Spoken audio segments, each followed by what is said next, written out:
Pembacaan firman Tuhan pada minggu ini, tahun baru ini, terambil dari Ibrani pasal 6 ayat 17 sampai ayat 20. Ibrani pasal 6 ayat 17 sampai ayat 20 saya akan membacakan bagi kita semua. Demikian sabda firman Tuhan. Karena itu, untuk lebih meyakinkan mereka yang berhak menerima janji itu akan kepastian putusannya, Allah telah mengikat dirinya dengan sumpah, supaya oleh dua kenyataan yang tidak berubah-ubah, tentang mana Allah tidak mungkin berdusta, kita yang mencari perlindungan beroleh dorongan yang kuat untuk menjangkau pengharapan yang terletak di depan kita.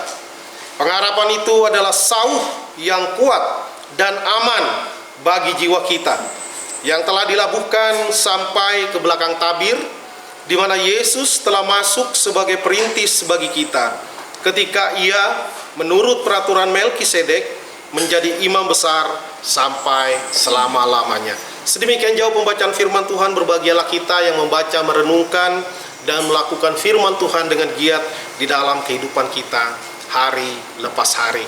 Yang menjadi tema pemberitaan firman Tuhan pada kesempatan tahun baru ini adalah tahun baru, harapan baru.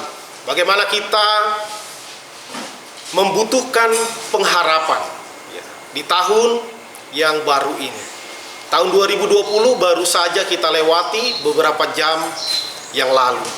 Di tahun 2020 adalah tahun yang akan terus dikenang oleh setiap orang, ya, termasuk juga dengan kita di tempat ini, karena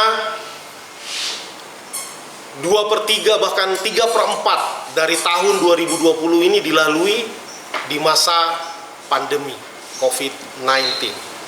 Dan secara kasat mata kita melihat bagaimana belum ada tanda-tanda pandemi ini akan berakhir. Ya, sudah lebih dari 1 juta orang yang terjangkit, yang meninggal pun sudah puluhan ribu, bahkan ratusan ribu orang sudah meninggal dunia oleh karena pandemi ini.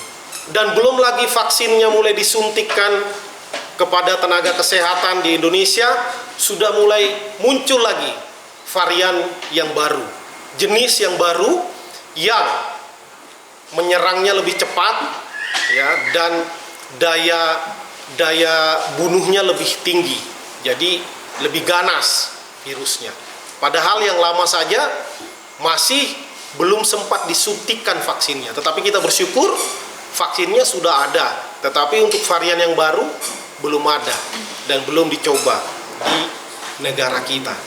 Maka oleh karena pandemi yang begitu luar biasa, dampak penyertanya juga luar biasa, ya.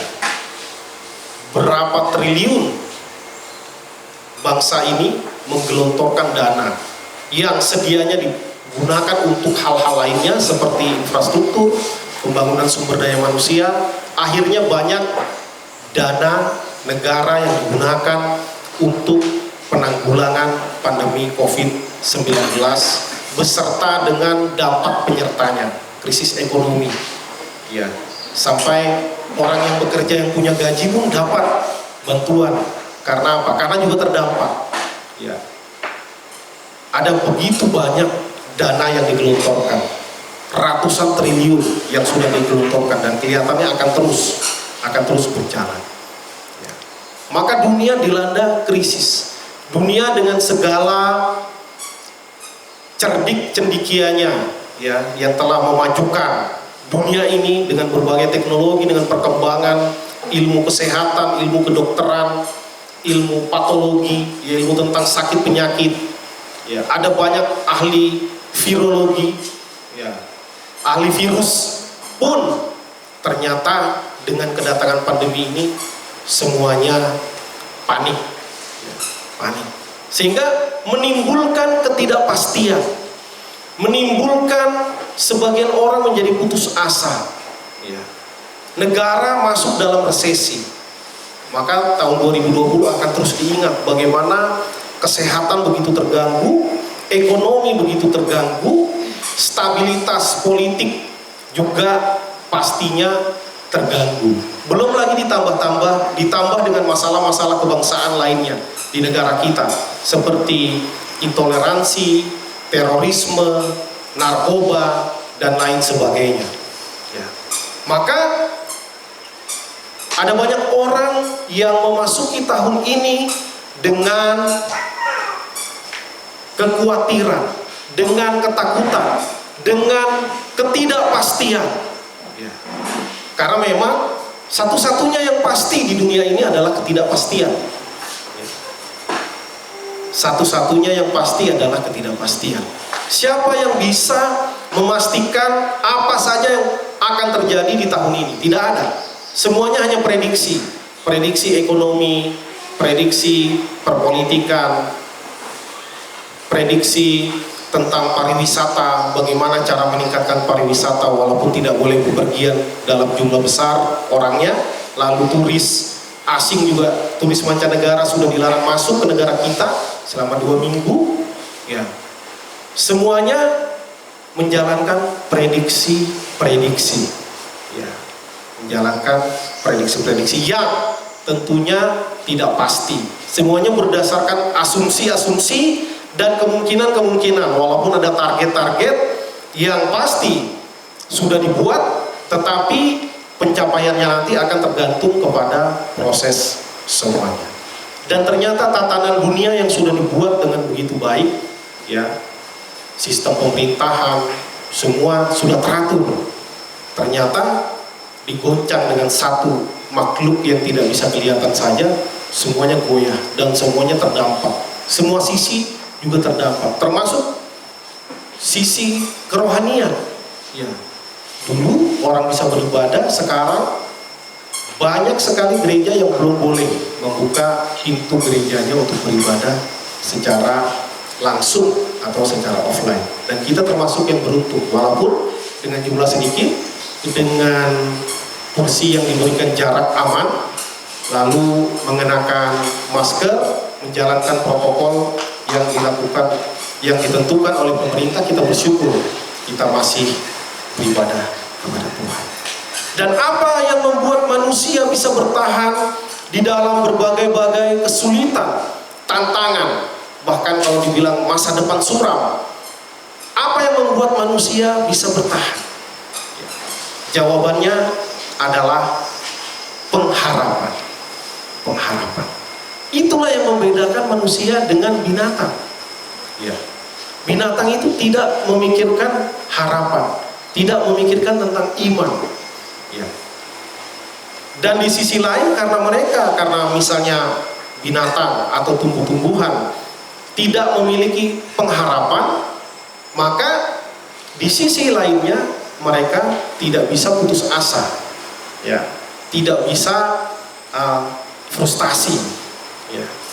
Apakah ada di antara kita yang pernah mengetahui ada misalnya anjing tiduran di jalan raya oleh karena dia merasa tidak ada masa depan yang baik bagi dia, maka dia sengaja tiduran di jalan raya di depan kompleks supaya ada mobil atau truk atau bis yang melindasnya, karena dia merasa putus asa, tidak ada gunanya lagi hidup ini. Tidak ada, nggak ada itu kambing bunuh diri di rel kereta api supaya ditabrak kereta, nggak ada.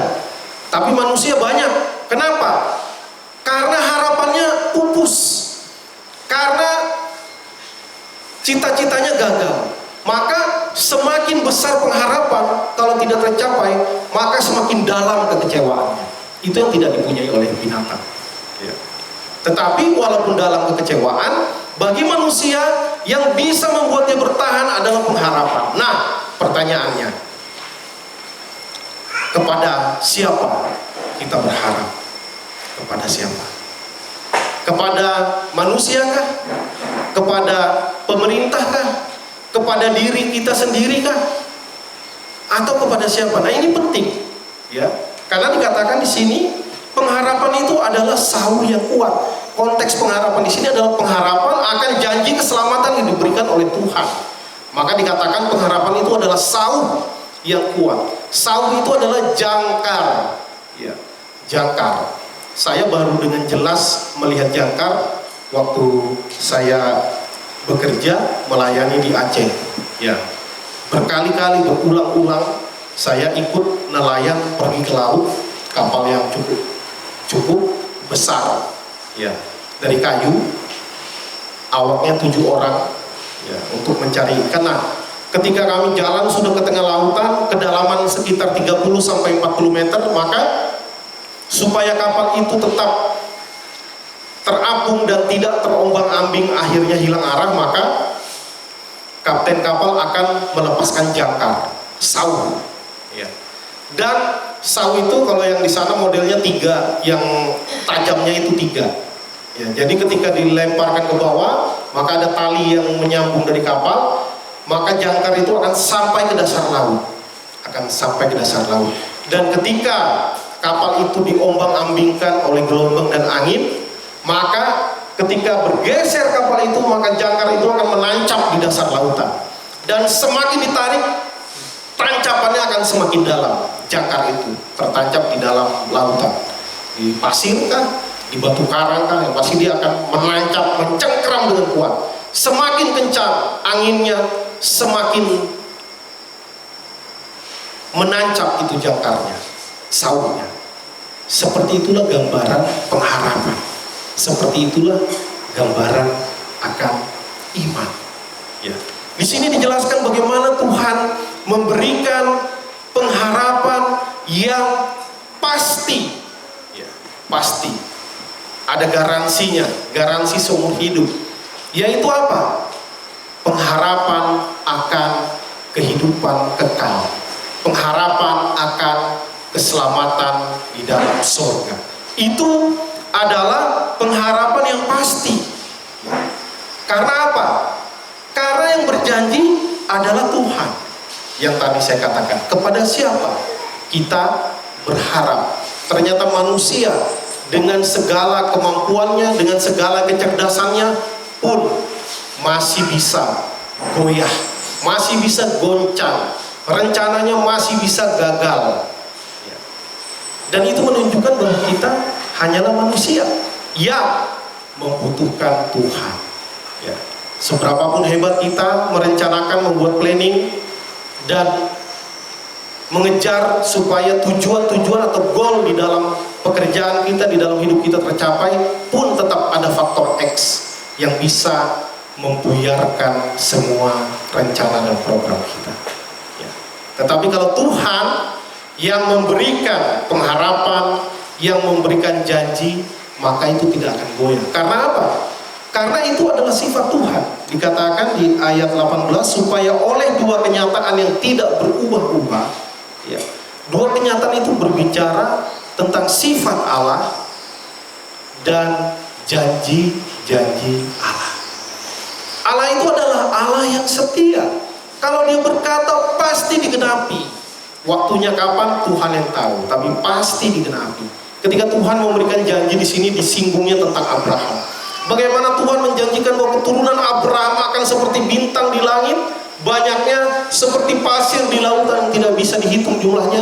Tetapi sebenarnya pada kenyataannya Abraham itu belum punya anak, dan umurnya sudah 75 tahun. Ya. Istrinya lebih muda 25 tahun. Dan ketika Abraham mendapat anak, dia sudah berumur 100 tahun dan istrinya sudah menopause, Sarah. Tetapi Abraham tetap berpegang kepada janji Tuhan.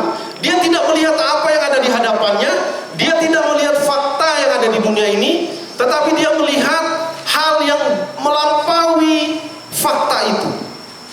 Jadi percaya kepada Tuhan itu bukan tidak masuk akal, ya, tetapi melampaui akal manusia. Karena akal manusia pun terbatas. Terbatas. Tuhan itu melampaui segala sesuatu, bahkan melampaui kenyataan hidup. Ya. Mungkin banyak sekarang orang berpikir, di mana Tuhan yang Maha Kuasa itu? Kenapa pandemi ini tidak berlalu, maka malahan semakin menjadi-jadi? Di mana Tuhan? Kok banyak juga pendeta yang meninggal kena COVID-19? Ya. Banyak juga jemaat Tuhan yang sungguh-sungguh hidup takut akan Tuhan juga meninggal oleh karena virus COVID-19. Orang sebagian mulai mempertanyakan, khususnya mereka yang memang skeptis dengan kekristenan. Ya, di mana Tuhan? Maka sebagian orang berpikir bahwa sebenarnya Tuhan itu hanya angan-angan dari manusia primitif. Ya. Tetapi sebenarnya sejarah membuktikan bahwa segala sesuatu itu di dalam kendali Tuhan. Seburuk apapun suatu bencana, semuanya tetap di dalam kendali Tuhan. Karena sebenarnya virus corona ini bukanlah wabah yang pertama, tetapi sudah berulang-ulang kali. Ya. Bahkan yang jenis corona ini yang berasal dari kutu kelelawar, ya, hati-hati yang hobi makan kelelawar, yang banyak kutunya. Pastikan kutunya tidak dimakan, karena virus corona itu dari kutu kelelawar.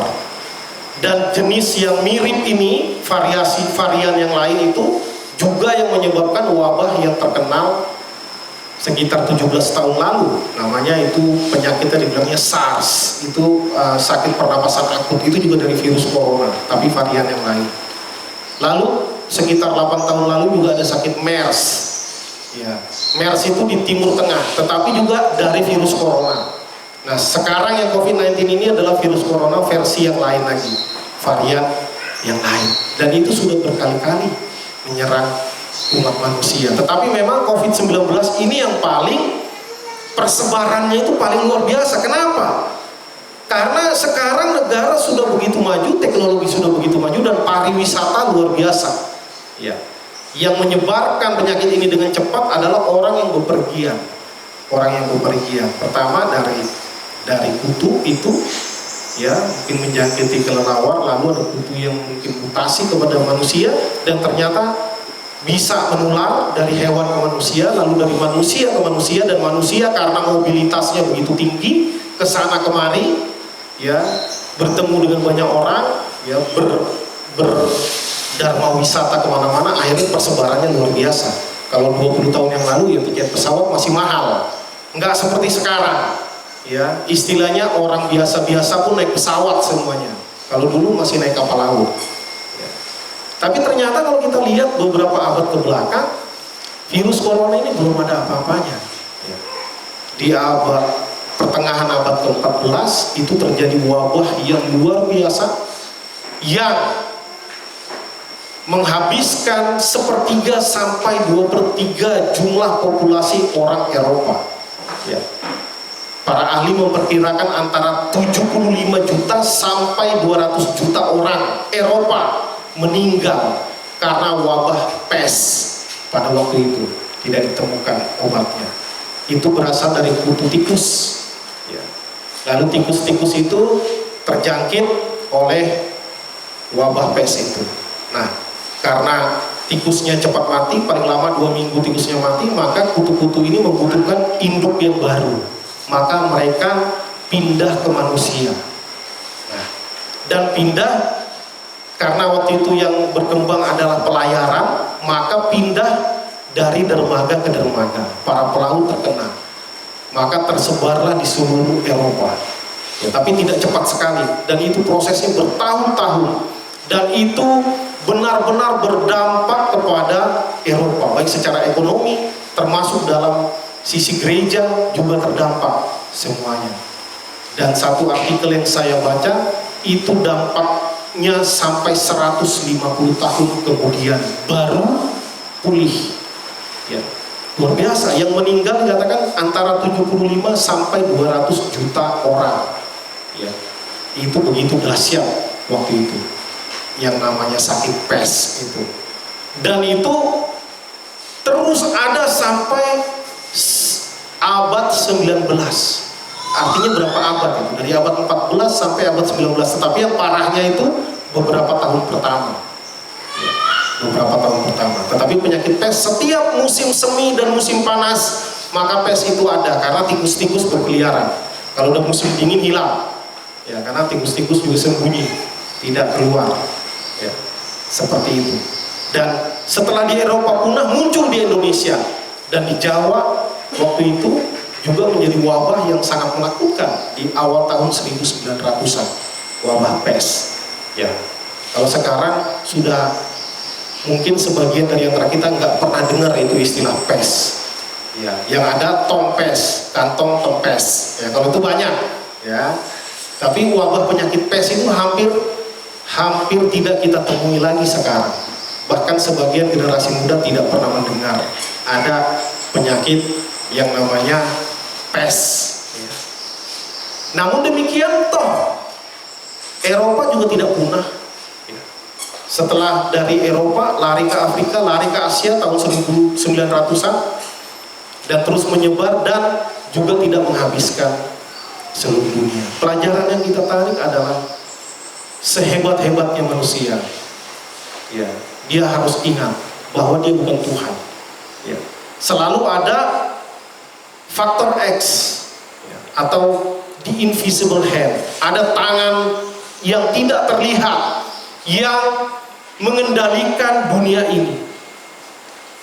Karena itu sangat disayangkan kalau ada orang merasa, wah, karena virus corona semakin merajalela, berarti itu indikasi bahwa Tuhan tidak ada. Wah, sangat sayang kalau orang berpikiran seperti itu. Justru kita sebagai orang percaya, karena kita sudah diberikan janji, ya, janji oleh karena Tuhan sendiri, bahkan dikatakan Tuhan bersumpah ketika memberikan janji itu. Ya. Kalau sumpah itu sesuatu yang tidak main-main, ya, lebih tinggi dari janji, itu namanya sumpah. Dan ketika Tuhan memberikan janjinya, dia bersumpah demi dirinya sendiri. Bersumpah demi dirinya sendiri. Maka tidak ada hal lain yang lebih tinggi kekuatan ikatannya itu daripada sumpah. Dan ketika Tuhan yang bersumpah, maka tidak mungkin dia ikat. Dan dia bersumpah demi dirinya sendiri, maka tidak ada lagi yang bisa di atasnya. Kalau kita mungkin kalau diambil sumpah jabatan atau apa, kita disuruh bersumpah bukan demi diri sendiri, karena kita manusia yang banyak akal, yang suka mengakal-akali, ya. Kita disuruh bersumpah demi Tuhan, ya. Maka itu dianggap yang memiliki nilai paling tinggi. Itu kita yang ngomong, dan kita bisa saja walaupun sudah bersumpah kita masih berbohong. Tetapi kalau Tuhan memberikan janji dengan mengikat sumpah atas namanya sendiri, maka tidak bisa tidak, dia pasti akan menggenapi janjinya. Dan di dalam hal ini adalah kepastian keselamatan. Dan itu yang kita harapkan. Dan pengharapan di depan itu bahwa surga disediakan untuk kita, maka pengharapan yang ada di depan itu memberikan kekuatan kepada kita di masa kini, ya. Di masa lalu, di masa kini, di masa depan. Karena di masa depan kita pun kita akan tetap mengharapkan pengharapan yang sudah dijanjikan itu, yaitu keselamatan kekal di surga. Dan itulah yang membuat kekuatan bagi kita, yang membuat kita tidak putus asa, yang membuat kita tidak patah semangat, tidak putus harapan. Oleh karena apa? Oleh karena janji Tuhan itu ya dan amin. Oleh karena dia memberikan janji, mengikatkan dirinya dengan sumpah demi dirinya sendiri, demi dirinya sendiri. Dan Tuhan punya sifat setia. Bahkan firman Tuhan mencatat, ketika kita tidak setia, Tuhan tetap setia. Seperti itu. Jadi memasuki tahun 2021 ini, pengharapan itu tetap ada. Dunia boleh gonjang-ganjing, pandemi bisa merajalela, tetapi firman Tuhan tinggal tetap untuk selama-lamanya. Janji Tuhan iya dan amin. Keselamatan diberikan, disediakan bagi kita, dan kita tinggal mengerjakan keselamatan itu. Kita tetap harus menjaga kesehatan, benar, ya, tetapi apapun yang terjadi di dalam hidup kita, mungkin ya, kita bisa meninggal karena musibah, bisa meninggal karena sakit, bisa mengalami kebangkrutan, tetapi janji Tuhan itu tidak akan hilang, tidak akan lepas, karena Tuhan yang memberikan demi dirinya sendiri, ya. Dan Tuhan yang akan menjaganya. Tuhan yang akan menjaga kita. Dan Tuhan memberikan dan menyediakan segala-galanya. Bukankah Tuhan adalah gembala yang baik? Dikatakan Dia membaringkan dombanya di padang yang berumput hijau, menggiring mereka, membawa mereka ke air yang tenang. Artinya apa? Kebutuhan, termasuk kebutuhan fisik pun Tuhan perhatikan. Termasuk kebutuhan akan rasa aman juga Tuhan perhatikan. Karena Dia mengatakan Dia sebagai gembala yang baik, gada dan tongkat ada di tangan kanan untuk menghalau serigala-serigala yang ingin memangsa, ya, untuk melawan pencuri-pencuri yang datang ingin mencuri domba-dombanya. Dan Tuhan yang menyediakan makanan, Tuhan yang menyediakan keselamatan di rumah yang bakar, di sorga yang mulia. Dan ini yang menjadi kekuatan bagi kita untuk menjalani tahun yang baru. Kita tetap bersemangat karena tidak ada janji yang lebih tinggi daripada janji keselamatan di sorga yang dijamin, yang digaransi oleh Allah, seperti asuransi yang pasti bisa kita klaim. Asuransi di dunia ini bisa tidak diklaim, tidak bisa diklaim, karena selalu ada tanda bintang kecil di bawah. Syarat dan ketentuan berlaku. Misalnya bisa klaim senilai sekian ratus juta, lalu dibilang oh karena ini bencana alam maka klaim tidak berlaku karena syarat dan ketentuan berlaku.